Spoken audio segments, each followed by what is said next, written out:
welcome to Bella's Crochet Gifts. I'm Bella.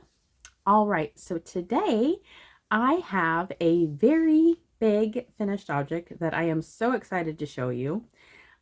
If you saw my short, then you've seen it, but I wanted to show you my gingerbread house blanket.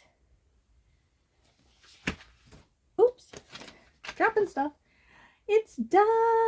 It's done. It's done. It's done. It's all put together. All right. So we have, let me go this direction. We have a blanket.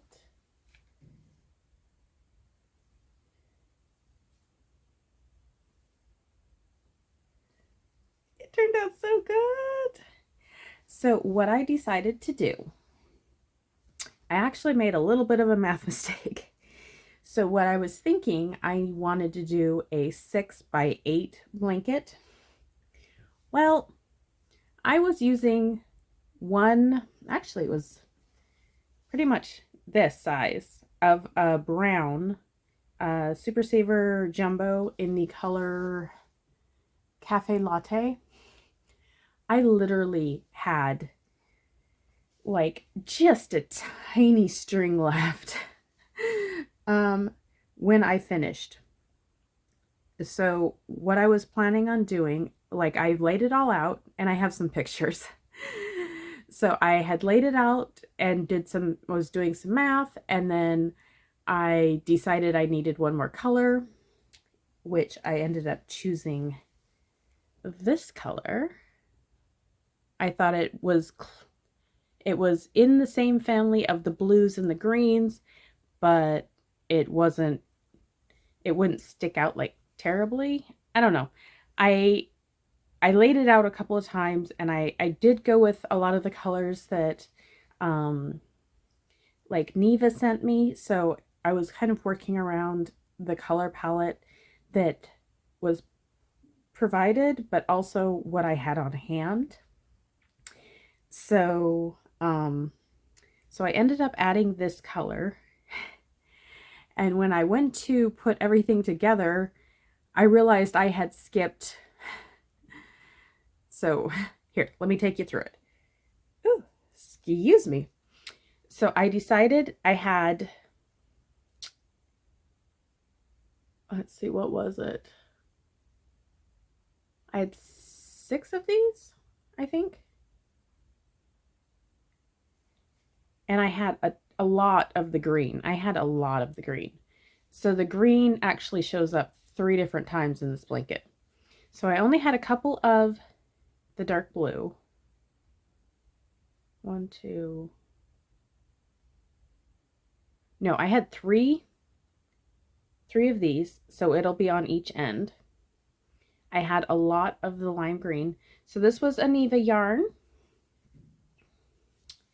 This was, let's see, the rest of these were, if they weren't a Neva yarn, they were from Hobbii. I had a color pack that I'd bought when the pandemic first happened. I ordered some color packs that were the I want to say melange? No. Malaga? Anyways, I will put a link in the description to what color, or like what type of yarn it is. So this was one of the ones from the color pack. This was also from the color pack. This blue was leftovers from my sister's blanket, or I'm sorry, my sister's hat, but it was also the Hobbii Yarn. This pink was one of the Neva yarn, and I believe, I want to say it was the ladies dancing. Back to the green. Oh, so I was running out of color choices that I thought would go well. This was actually a very old, partially used, was it Karen 1 pound in the color lilac, I believe. So that is a different yarn, but it was a scrap. So I'm starting to use the scraps. Yay! And then this yellow was from Neva. This purple was from Neva. This is the same teal from the other side of the blanket. And then here's the last two end. So I will put in a larger picture. Actually, maybe I'll put it over here. Yeah, I'll put it over here because there's a little more room. So what I did was I did this on the diagonal. I started with the green or the brighter blue. So I did in, whoops, this section I did the green and then the brighter blue, and on the other side I did the green and then the brighter blue. And then this was where I made my mistake. I had it all planned out, but I realized I forgot to do the threes, and I thought this was going to be another full stripe to make it, you know, 8 by 6. So this is actually or 6 by 8. It's actually a 6 by 7 squares. So we'll just do that. So I'd made these thinking it was going to be another strip in the middle, because there's two strips of full colors, which is the dark green and then the purple. But when I went to put it together, I realized I didn't have a set of 3. So luckily I'd made these thinking it was going to be a full strip, and I was like, oh wait, I made 6 of them. That's 3 and 3. So then I put those on both sides. And then the middle was additional colors. So I only had 4 of these. I got 5 of these.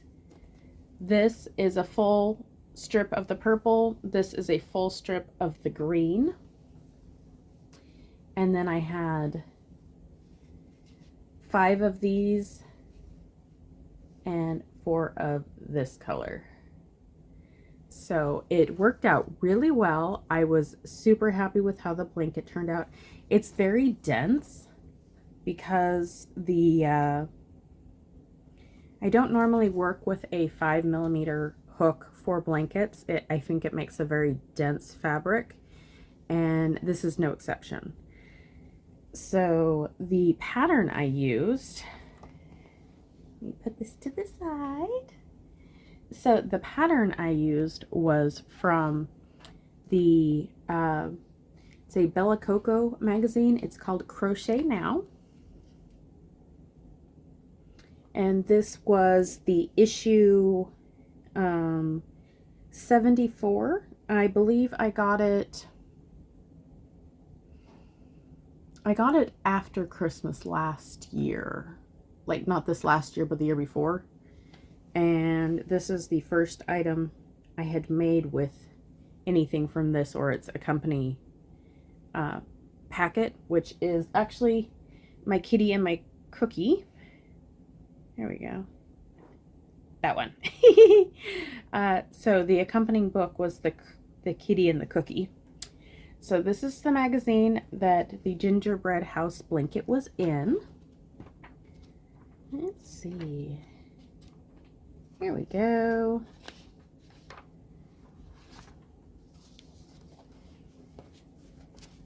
This was their version. Can you see that okay? I think you can. So they had very similar, although they had more pink and peach, whereas I had more of the purples from, you know, what I was gifted and everything, and then also the blues, because of course I love my blues. So this was a pattern by Sharon Carter. And here's the designer. Here she is. And here's the title. There we go. So, this was a very fun blanket to make. Making squares is something I've always really enjoyed. Usually it's granny squares, but this was a lot of fun. Picking out the colors or having some of the colors picked for me was extremely enjoyable, and being able to do some different types of color matching, I felt like this went really well. I'm very happy with the way the swirls turned out. You're supposed to change hook sizes, so you make the beginning swirl and then you change hook sizes. I didn't always do that. I sometimes forgot, but for all of my errors, you can't really tell, so I'm extremely excited about that, and am super happy with how it worked up. I think this is going to be a wonderful blanket for probably a little girl, because there's an awful lot of purple in it. So that's where we're at. I hope you enjoyed the process that I showed you during Vlogmas and being able to see the finished product, and I hope you had a lot of fun watching me create the squares and show them to you. Yeah, that's about it. It was a fun blanket, and if you are, I don't know if the pattern is available online at all, but sometimes you can get digital copies of magazines, so if that is interesting to you or you're interested in making it yourself, this was issue 74. Yes, 74. All right, so I hope you guys have a wonderful day or night or whatever it is. I hope it's wonderful. Bye!